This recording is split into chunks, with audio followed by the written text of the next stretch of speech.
right. Hi, and welcome. I am Renée Santos with the Hollywood Times, and I am here with Josefina Lopez to talk about her incredible body of work. I would love to start out by just thanking you for taking the time to... Yes, you caught me between two classes. Which is amazing. I teach a lot of classes, yeah.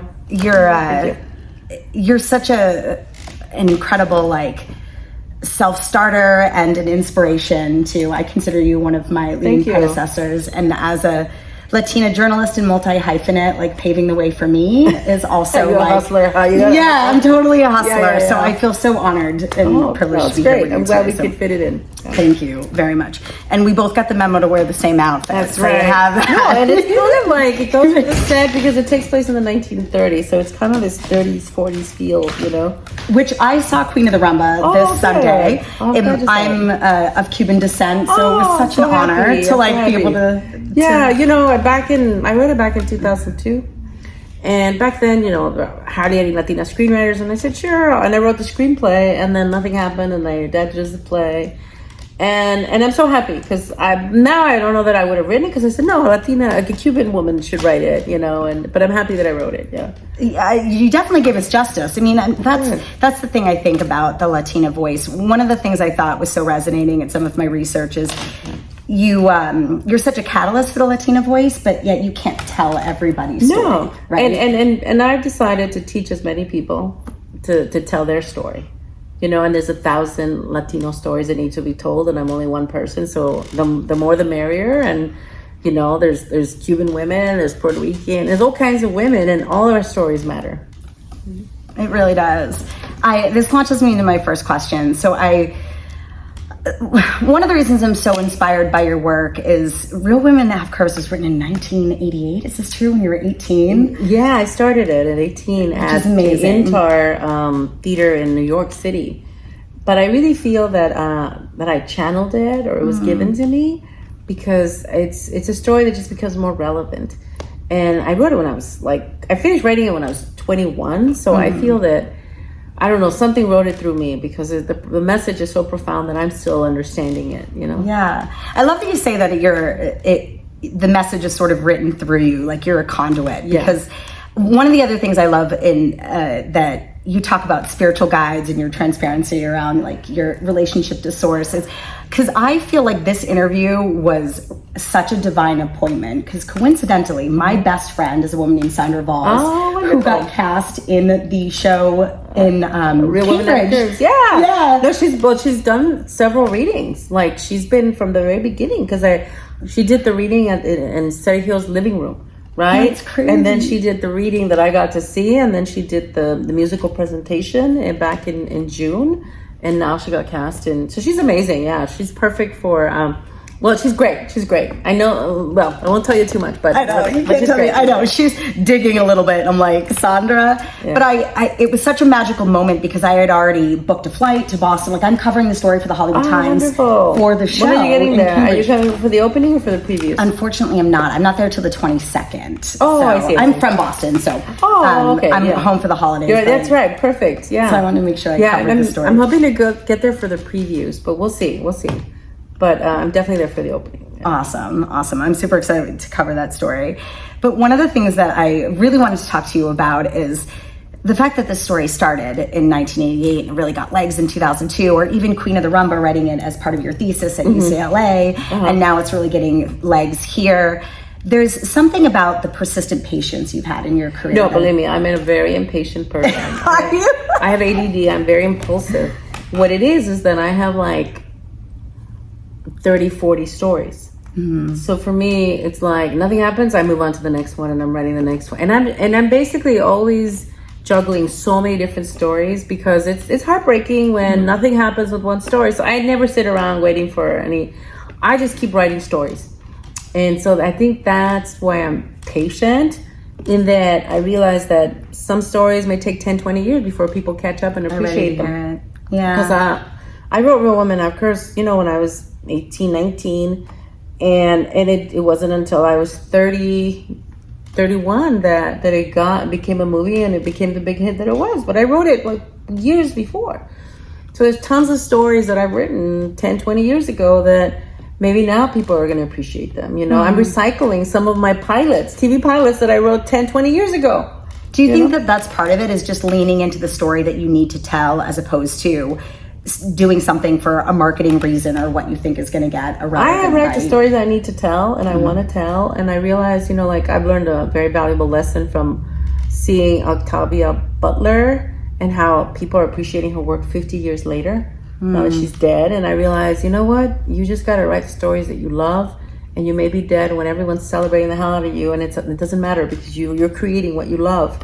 And so in that sense, I've let go of this expectation that it has to happen now, you know? Yeah, I really love that. Yeah, because, you know, like I was 18 when I was in New York City writing Real Women Have Curves, fantasizing about the show going to Broadway. Yeah. I'm 54 now, right? So you just got to keep desiring and wishing it, and you know, and then it could manifest, but it may take a long time, you know? Yeah, that makes sense. The older I get too, my thesis at Emerson was my one-woman show. Oh, wonderful. And it just went up at the Atwater Village Theater in June of this year. That's awesome. In 2023. What's it called? It's called Crossroads. Oh, okay, and it's cool. about I'm a Cuban American. Yeah. And I grew up in the foster care system because I have a schizophrenic mom, and as an immigrant, Cuban immigrant, there wasn't a lot of care for. That's fascinating. Yeah. So I just tell it's a one-woman show. I play the 9 characters. I play my mother. I play all of my siblings, all my foster siblings.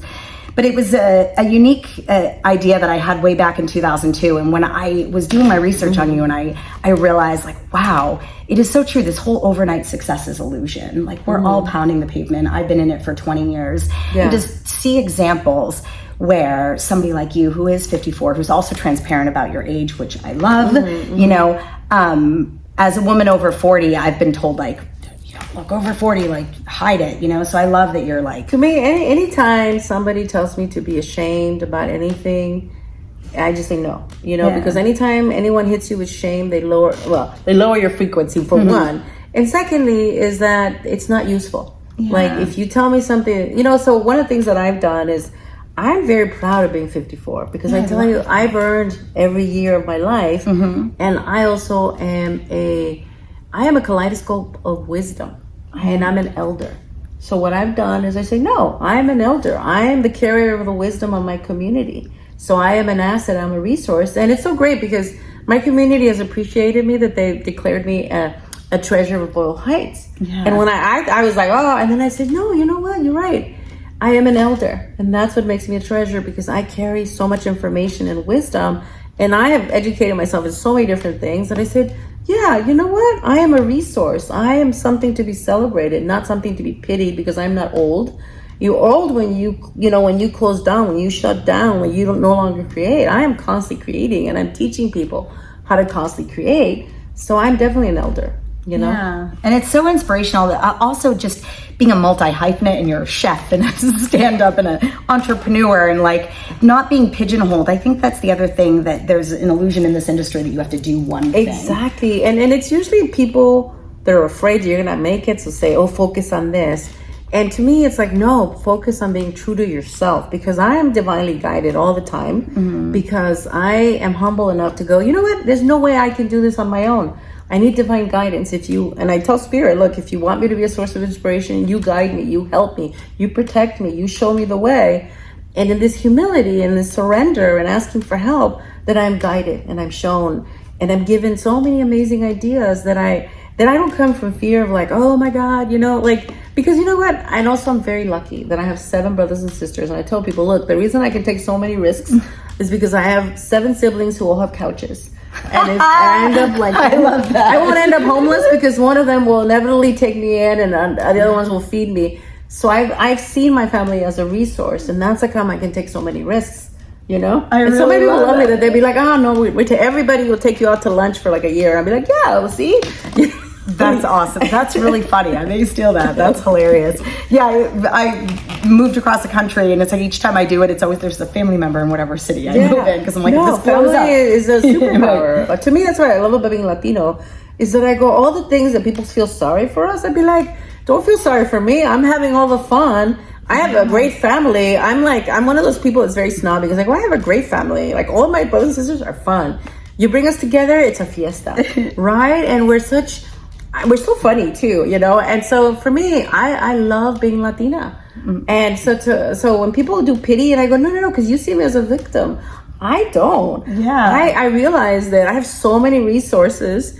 I'm so resourceful and resilient because I'm Latina, because I'm able to I don't carry shame. I don't be like, oh my God, I can't afford this. I'd be like, no, give me those tacos de frijoles, whatever. Like, I'm not going to carry anybody's shame, you know? Yeah. I love that you're unapologetic about that too. You know, when I saw Real Women Have Curves, the scene where they all disrobe and are just unabashedly just, honestly, that was the first moment. And that, number one, I did resonate with seeing a Latina as a protagonist and not having to be this skinny person. And it really was like the impetus for me to start creating as a stand-up and messing up. And I learned how to play guitar and kind of futzed on the stage. Like I was like, I don't have to be an amazing musician. Like I can mess it up and just make it a part of the shtick. Yeah. And that it gave me so much courage. Like I love that you just say, in fact, every moment when you are fully present and you're celebrating your life and there's no shame, because every moment is a celebration if there is absolutely no shame, right? But if people say, oh, you should be ashamed because you're not perfect looking, or you're not a woman, or you're not rich, I'd be like, no, it is what it is. This is what it is, and I'm going to celebrate this. And then joy comes out of that. Yeah. You know, and then anything is possible out of that. I really love that. Another question I wanted to ask you was, you've told so many incredible stories, and I'm curious if you have any input on what story do you think is missing in the Latina dialogue? Well, there's so many. I mean, you know, like seeing Latina women as powerful women who, like, you know, like the new character that's coming in a lot of my stories is the curandera, is the woman who's the healer, or the woman who basically is a protector of a community. You know, because and back in Mexico and also back in time, it was women and the elders who basically kept everything together. And so this culture doesn't appreciate people who are older, right? And this culture doesn't appreciate women of color. So a story where like saving the world is dependent upon these wise women coming together to put their minds together and then solving the problem.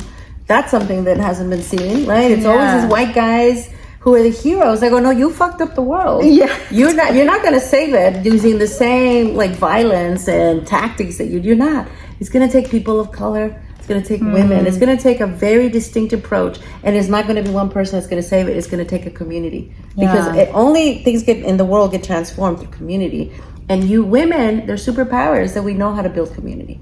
One of the things you said in your Whittier College interview, which was, I wrote down because I thought it was so powerful, is, and I'm paraphrasing slightly, correct me, that if you educate a man, you teach one person. I learned it from a Latina leadership, so I can't take credit. But if you educate a man, you educate an individual, and he keeps his knowledge to himself, and he tries to be powerful, whatever.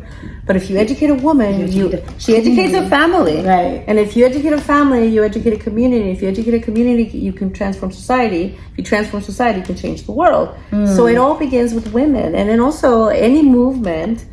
You know, where you get women, especially women that are mothers, you will win, right? Because it's the women that fight fearlessly for their familias and for their barrios. You know, like one of my heroines is Gloria Molina, who fought for our community as though we were her familia, because we are her familia, and she's passed on, and I'm writing a play about her. And I'm also learning the lessons that she learned about the power of community. Yeah, that's really beautiful. I'm curious if you have an opinion about the experience around. I do a lot of outreach for the No Sabo Kid bullying platform, and in my experience, I'm first generation American, and my mother's a Cuban immigrant who immigrated all the way to Massachusetts, never taught us Spanish. And I thought this was a really interesting discussion to have, because a lot of Latino women that I've met in Los Angeles, as opposed to Northeast, where a lot of Latina communities that moved to the Northeast, they were hiding because they didn't want to get deported, and their survival mechanism was not teaching their children Spanish.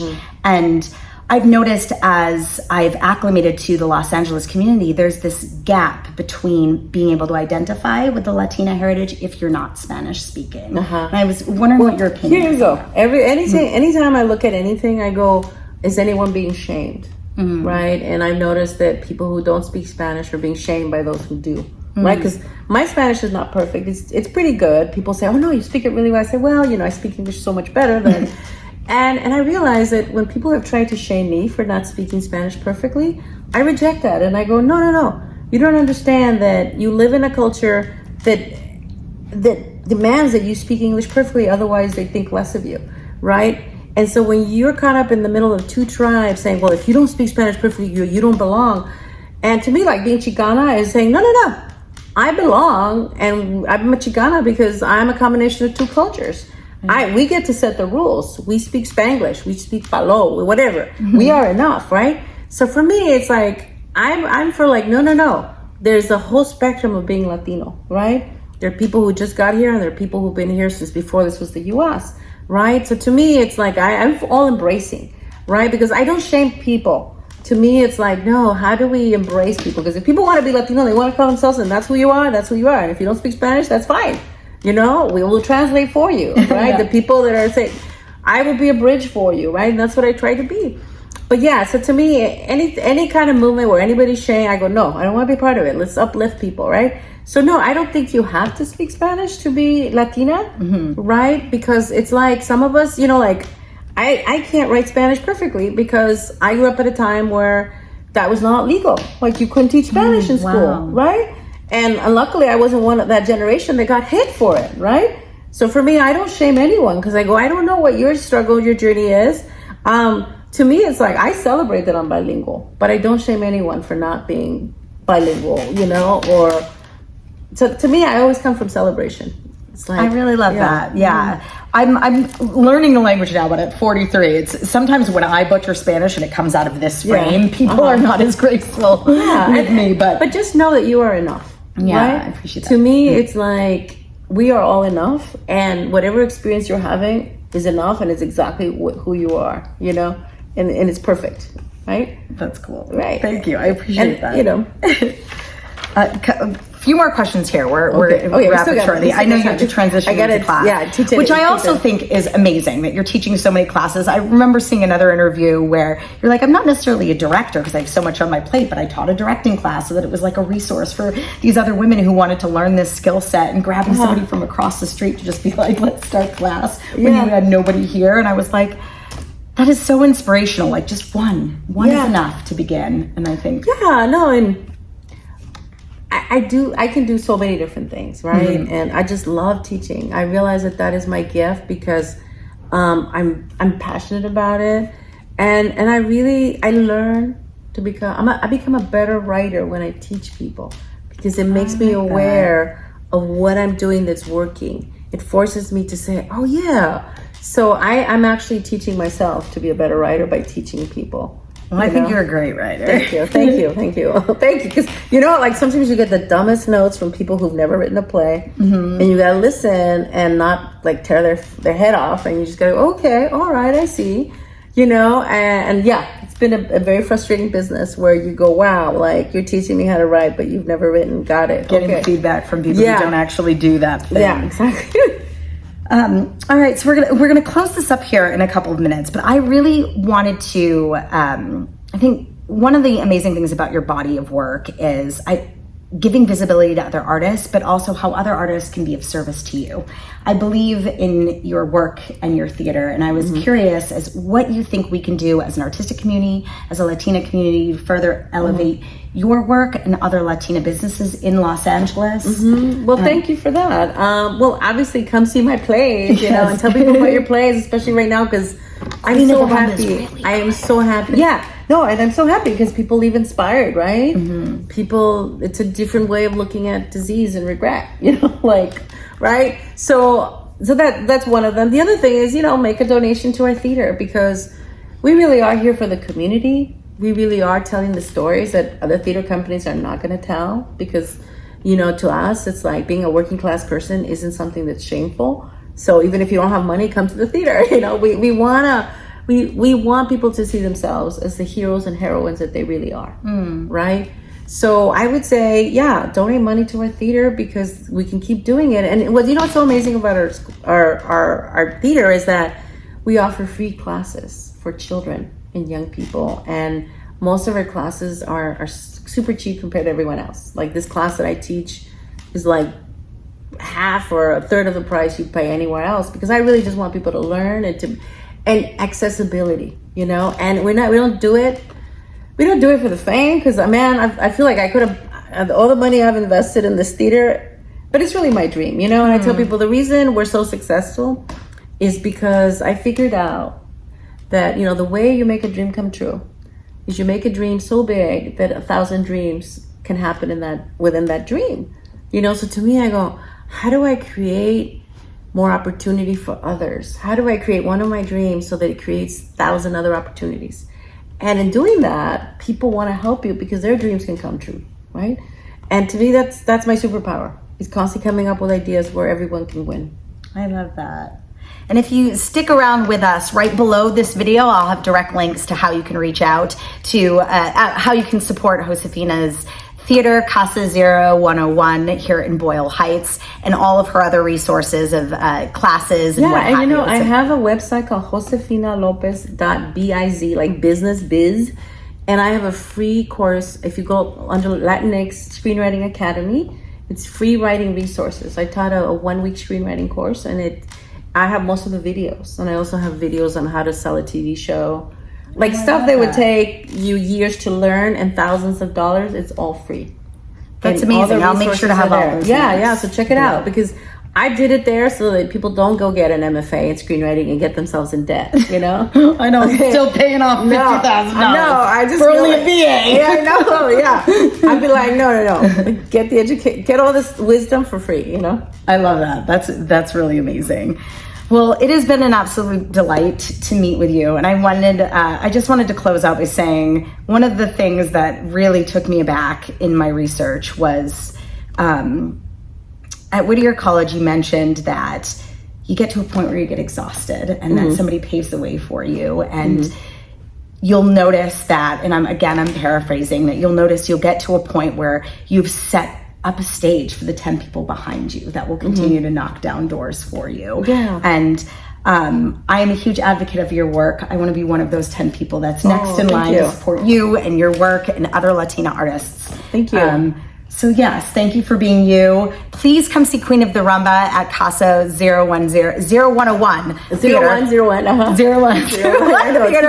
in Boyle Heights. It is a pretty incredible story. The actresses are Paloma. Oh my goodness. I'm so blessed, because sometimes you go, who's gonna play this? Even though and Paloma shows up and I go, oh my God, thank you God for sending her. Yeah. Yes, Paloma Morales is brilliant in the show.